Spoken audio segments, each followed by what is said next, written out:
Have a sweet morning to all of you dear students. पृथ्वी और हमारा जीवन पाठ 4 धरातल के रूप बदलने वाले कारक, जिनके वाह्य कारक पर हम आज चर्चा करेंगे। डियर स्टूडेंट्स, पाठ शुरू करने से पहले मैं पाठ में आए हुए कुछ बिंदुओं से आपकी जान पहचान करवाना चाहूंगी, जिससे पाठ पढ़ते समय आपको किसी भी परेशानी का सामना करना ना पड़े। सबसे पहले अपक्षय। चट्टानों के अपने स्थान पर टूटने फूटने की क्रिया को अपक्षय कहते हैं। इसमें टूटे हुए टुकड़ों को एक स्थान से दूसरे स्थान पर नहीं ले जाया जाता है। अगला है अपर्दन। जब प्रवाहित जल, पवन, समुद्री लहरें, हिमानी आदि शक्तियां चट्टानों में तोड़फोड़ करती हैं तथा परिवहन द्वारा उन्हें दूसरी जगह ले जाती हैं, तो इस क्रिया को अपर्दन कहते हैं। वी आकार की घाटी।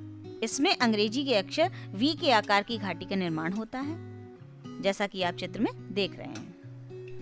यू आकार की घाटी, जैसा कि आप चित्र में देख रहे हैं, इसमें अंग्रेजी के अक्षर यू के आकार की घाटी का निर्माण होता है। जलप्रपात। जब नदी का जल ऊंचाई से खड़े ढाल के सहारे अधिक वेग से नीचे गिरता है, तो इसे जलप्रपात या झरना कहते हैं। विसर्प। जब नदियां सीधे मार्ग पर न चलकर टेढ़े मेढ़े रास्तों पर बहने लगती हैं, तो ऐसे रास्तों का निर्माण होता है। अगला है डेल्टा। जब नदियों की गति सागर में गिरने से पहले धीमी पड़ जाती है, तब निक्षेपण होने लगता है और डेल्टा का निर्माण होता है। अगला है स्टैलेक्टाइट। किसी पहाड़ी के नीचे सुरंग की छत पर जहां पानी टपकने से चूना जमा हो जाता है, इसे हम स्टैलेक्टाइट कहते हैं। इसी के ठीक नीचे गुफा की सतह पर भी एक खंबे जैसा आकार, जिसका नीचे का आधार चौड़ा और ऊपर का पतला होता है, इसे कहते हैं स्टैलेग्माइट। और कभी-कभी ये दोनों आपस में मिले हुए दिखते हैं, जिसे हम हेलेक्टाइट कहते हैं। अगला है हिमानी। ऊंचे पर्वतों पर जब कोई बड़ा हिमखंड ढाल पर खिसकता है, तो उसे हिमानी या हिमनद कहते हैं। पवन के साथ उड़ने वाले पदार्थ धरातल पर गिरकर बालू के टीलों का निर्माण करते हैं, तो इन्हें हम बालू का स्तूप कहते हैं। और पवन द्वारा उड़ाए गए बालू के कणों द्वारा अपर्दन का कार्य धरातल से कुछ मीटर ऊंचाई तक अधिक होता है। इस प्रक्रिया में पवन निचले भाग को घिस देती है, परंतु ऊपरी भाग छतरी के आकार का हो जाता है, जिसे हम छत्रकशिला कहते हैं। समुद्री लहरों द्वारा कटाव से खड़े कगार और जमाव से समुद्र तटों का निर्माण होता है। ऐसे तटों को हम पुलिन या बीच कहते हैं। समुद्र की लहरों के तट पर बार बार टकराने से तट का निचला भाग कट जाता है, लेकिन तट का ऊपरी भाग खड़ा रह जाता है या समुद्र की ओर झुक जाता है, जिसे हम भृगु कहते हैं। डियर स्टूडेंट्स, आशा है कि अब आपको पाठ पढ़ते समय किसी तकलीफ का सामना नहीं करना पड़ेगा। तो चलिए बिना देर किए हुए चैप्टर शुरू करते हैं।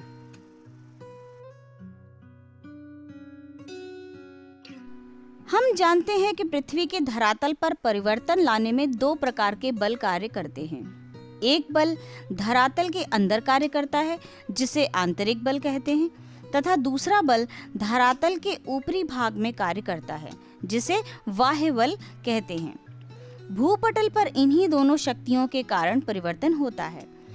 आंतरिक शक्तियां पर्वत, पठार आदि भूदृश्य उत्पन्न करती हैं, तो बाह्य शक्तियां जैसे प्रवाहित जल, नदियां, हिमानी, पवन और समुद्र की लहरें पृथ्वी की धरातलीय संरचनाओं को काट छांट कर समतल बनाती रहती हैं। पृथ्वी की बाह्य शक्तियों द्वारा भूपटल के ऊपर तोड़फोड़ की जाती है। इकट्ठा करने की टूटे हुए टुकड़ों को एक स्थान से दूसरे स्थान पर अनाच्छादन के अंतर्गत अपक्षय, अपर्दन और निक्षेपण तीनों क्रियाओं को सम्मिलित किया जाता है। ऊंचे भाग को अपक्षय और अपर्दन क्रिया द्वारा समतल मैदान में बदलने की क्रिया होती है। अपक्षय ऋतु और मौसम के प्रभाव द्वारा चट्टानें धीरे धीरे अपने ही स्थान पर छोटे छोटे टुकड़ों में टूटती फूटती रहती हैं। चट्टानों के अपने स्थान पर टूटने फूटने की क्रिया को अपक्षय कहते हैं। इसमें टूटे हुए टुकड़ों को एक स्थान से दूसरे स्थान पर नहीं ले जाया जाता है। अपक्षय के कार्य में ताप, वर्षा का जल, पाला, वनस्पति, जीव जंतु तथा मानव का हाथ रहता है। यह मुख्य रूप से 3 प्रकार का होता है: भौतिक, रासायनिक एवं जैविक। भौतिक अपक्षय: चट्टानें दिन में सूर्य की गर्मी से गर्म होकर फैल जाती हैं और रात में तापमान कम होने के कारण सिकुड़ जाती हैं। इससे चट्टानें धीरे धीरे कमज़ोर पड़ने लगती हैं और टूट जाती हैं। जैसे जलती लालटेन के शीशे पर पानी की छींटें पड़ने पर शीशा चटक जाता है। इससे चट्टानें छोटे छोटे कणों में टूटकर बिखरने लगती हैं। हवा भी अपने प्रभाव से चट्टानों को तोड़-फोड़ देती है। चट्टानों के इस प्रकार टूटने को भौतिक अपक्षय कहते हैं। रासायनिक अपक्षय: चट्टानों में अनेक प्रकार के खनिजों का सम्मिश्रण पाया जाता है। पानी के संपर्क से इन तत्वों में परिवर्तन होता रहता है। इस परिवर्तन से शैल के बंधन ढीले पड़ जाते हैं और रासायनिक प्रक्रिया से चट्टानें टूटने लगती हैं। इस प्रक्रिया को रासायनिक अपक्षय कहते हैं। जैसे वर्षा ऋतु में लोहे में जंग लग जाता है, बाद में यह जंग लोहे की परत को ढीला करके अलग कर देता है। जैविक अपक्षय: पृथ्वी पर रहने वाले जीव जंतु तथा मानव की विभिन्न प्रक्रियाओं द्वारा भी चट्टानें कमजोर होती हैं। जैसे जंतुओं द्वारा बिल बनाना तथा मानव द्वारा खाने खोदना, सड़कें बनाना, सुरंग बनाना आदि। इसी प्रकार चट्टानों की दरारों में जब हवा द्वारा उड़कर बीज गिर जाते हैं तब वहां पौधा उगने लगता है और धीरे धीरे वृक्ष का रूप लेने पर उसकी जड़ें चट्टानों को कमजोर कर देती हैं। इसे जैविक अपक्षय कहते हैं। अपर्दन: जब प्रवाहित जल, पवन, समुद्री लहरें, हिमानी आदि शक्तियां चट्टानों को तोड़-फोड़ करती हैं तथा परिवहन द्वारा उन्हें दूसरी जगह ले जाती हैं तो इस क्रिया को अपर्दन कहते हैं। इसमें कटाव और बहाव की प्रक्रिया को शामिल किया जाता है। गांवों, कस्बों, नगरों का जैसे जैसे विकास होता है तो भवनों या सड़कों के निर्माण के लिए जमीन से वनस्पति साफ कर दी जाती है, जिससे भूमि की ऊपरी सतह की मिट्टी बह जाती है। यह क्रिया अपर्दन कहलाती है। अपर्दन एक गतिशील क्रिया है। यह अपक्षय से भिन्न है। अपर्दन के लिए अपक्षय आवश्यक नहीं है। दोनों क्रियाएं एक साथ अथवा अलग अलग हो सकती हैं। अपक्षय अपर्दन में सहायक हो सकता है परंतु अपर्दन का भाग नहीं है। अब आते हैं निक्षेपण पर। निक्षेपण अपर्दन का परिणाम होता है। ढाल में कमी के कारण जब अपर्दन के कारकों के वेग में कमी आ जाती है तो उनके द्वारा बहाकर लाए जा रहे मलबे का किसी स्थान पर एकत्रीकरण निक्षेपण कहलाता है। वर्षा का जल, भूमिगत जल, नदी, पवन, हिमानी, सागरीय लहरें चट्टानों को कुरेद कर उन्हें कैसे अपर्दित करती है, आइए जानें। प्रवाहित जल: जल का बहता रूप नदी या सरिता कहलाता है। नदी का अपर्दन कार्य सबसे महत्वपूर्ण होता है। नदी का अपर्दन कार्य नदी के ढाल, जल की मात्रा तथा वेग पर निर्भर करता है। इसलिए नदियां पर्वतीय भागों में अधिक अपर्दन करती हैं। इसके विपरीत मैदानी और डेल्टाई भागों में अधिक निक्षेपण होता है। नदियां अपर्दन एवं निक्षेपण द्वारा विभिन्न प्रकार की भू आकृतियों का निर्माण करती हैं।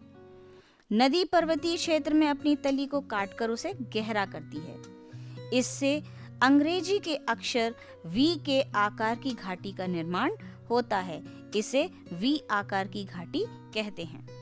जब वी आकार की घाटी गहरी एवं संकरी होती है तो उसे गार्ज कहते हैं। इसके किनारे खड़े ढाल वाले होते हैं।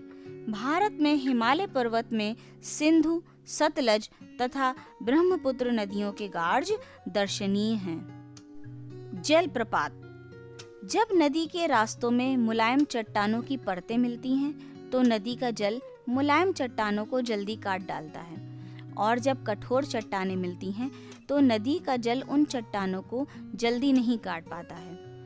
कटाव के इस अंतर के कारण नदी की तलहटी ऊंची नीची हो जाती है। जब नदी का जल ऊंचाई से खड़े ढाल के सहारे अधिक वेग से नीचे गिरता है तो इसे जलप्रपात कहते हैं। विश्व का सबसे ऊंचा जलप्रपात दक्षिणी अमेरिका के वेनेजुएला का एंजेल है। भारत के कुछ प्रमुख जलप्रपात शरावती नदी पर जोग, कावेरी नदी पर शिव समुद्रम, नर्मदा नदी पर कपिलधारा एवं धुआंधार आदि हैं। पर्वतीय भाग से जब नदी नीचे मैदानों में उतरती है तो उसकी गति मैदानों में ढाल कम होने के कारण धीमी पड़ जाती है। नदियां सीधे मार्ग पर न चलकर टेढ़े मेढ़े रास्तों पर बहने लगती हैं। इन टेढ़े मेढ़े रास्तों को विसर्प कहते हैं। नदी के सागर में गिरने के पहले उसके बहने की गति अधिक धीमी पड़ जाती है। इस कारण नदी के मलबे का निक्षेपण होने लगता है, जिससे डेल्टा का निर्माण होता है। गंगा व ब्रह्मपुत्र का डेल्टा संसार का सबसे बड़ा डेल्टा है। भूमिगत जल। आप जानते हैं कि वर्षा का कुछ जल चट्टान और मिट्टी में प्रवेश करता है। पहाड़ों में कहीं कहीं चूने की चट्टानें मिलती हैं, जिसमें जल रिस कर चट्टान के भीतर पहुंच जाता है तथा रासायनिक अपक्षय द्वारा चूने को घुलाकर दूर बहा ले जाता है, जिससे पहाड़ी में गुफा या सुरंग बन जाती है। नीचे बनने वाली इस सुरंग की छत पर जहां पानी टपकने से चूना जमा हो जाता है, जिसे स्टैलेक्टाइट कहते हैं। स्टैलेक्टाइट के ठीक नीचे गुफा की सतह पर भी एक खंबे जैसा आकार, जिसका नीचे का आधार चौड़ा और ऊपर का भाग पतला होता है, बन जाता है। इसे स्टैलेग्माइट कहते हैं। कभी कभी ये दोनों आपस में मिले हुए दिखते हैं, जिसे हेलेक्टाइट कहते हैं। चूने की चट्टानों वाले क्षेत्र में ऐसी आकृतियां पाई जाती हैं, जिन्हें कार्स्ट स्थल कहते हैं। हिमानी। ऊंचे पर्वतों पर जब कोई बड़ा हिमखंड ढाल पर खिसकता है तो उसे हिमानी या हिमनद कहते हैं, जिसे हम ग्लेशियर के नाम से भी जानते हैं। पहाड़ी भाग में हिमानी सपाट चौड़ी खड़े ढाल वाली घाटियों का निर्माण करती है। इनका आकार अंग्रेजी के यू अक्षर की तरह होता है। पहले से बनी वी आकार की घाटी को हिमानी यू आकार की घाटी में बदल देती है।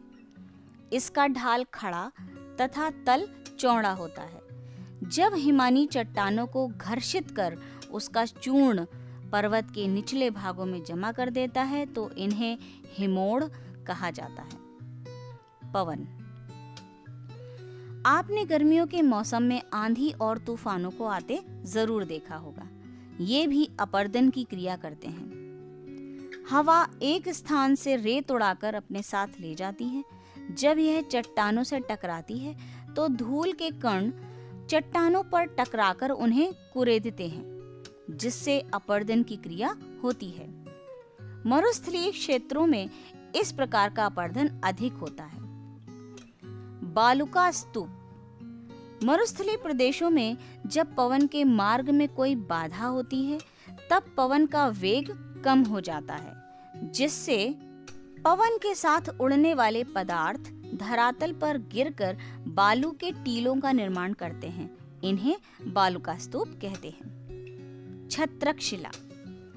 पवन द्वारा उड़ाए गए बालू के कणों द्वारा अपर्दन का कार्य धरातल से कुछ मीटर ऊंचाई तक अधिक होता है। इस प्रक्रिया में पवन निचले भाग को घिस देती है, परंतु ऊपरी भाग छतरी के आकार का हो जाता है, जिसे छत्रक शिला कहते हैं। समुद्री लहरें। आपने देखा होगा कि आपके गांव के तालाबों से जब पशु स्नान करके बाहर निकलते हैं तो पानी की लहरें किनारों पर टकराती हैं और किनारों पर जमी मिट्टी की सतह को अपने साथ बहाकर अंदर ले जाती हैं। इसी प्रकार समुद्र की लहरें भी समुद्र तटों पर टकराती हैं तो तटों पर जमा मलबा भी अपने साथ बहाकर समुद्र में ले जाती हैं और कभी कभी वह इस पदार्थ को थोड़ी दूर पर जमा कर देती हैं। लहरों द्वारा कटाव से खड़े कगार और जमाव से समुद्र तटों का निर्माण होता है। ऐसे तटों को पुलिन कहते हैं या बीच। भारत में मुंबई का जुहू बीच, चेन्नई का मरीना बीच आदि पुलिन या बीच के प्रमुख उदाहरण हैं। समुद्र की लहरों के तट पर बार बार टकराने से तट का निचला भाग कट जाता है, लेकिन तट का ऊपरी भाग खड़ा रह जाता है या समुद्र की ओर झुक जाता है, जिसे भृगु कहते हैं। डियर स्टूडेंट्स, इस प्रकार हमने जाना कि धरातल के रूप बदलने वाले कारक कौन कौन से होते हैं। वीडियो एक बार फिर देखिए, बार बार देखिए और इन कारकों का अच्छे से अध्ययन करिए। मिलते हैं अगले वीडियो में इसी चैप्टर की सभी एक्सरसाइजेस के साथ। डियर स्टूडेंट्स, अगर आपने मेरे चैनल को अब तक सब्सक्राइब नहीं किया है तो उसे सब्सक्राइब करें और बेल आइकन को ज़रूर दबाएं ताकि मेरे हर एक आने वाले वीडियो की जानकारी आपको सबसे पहले मिले। Thank you.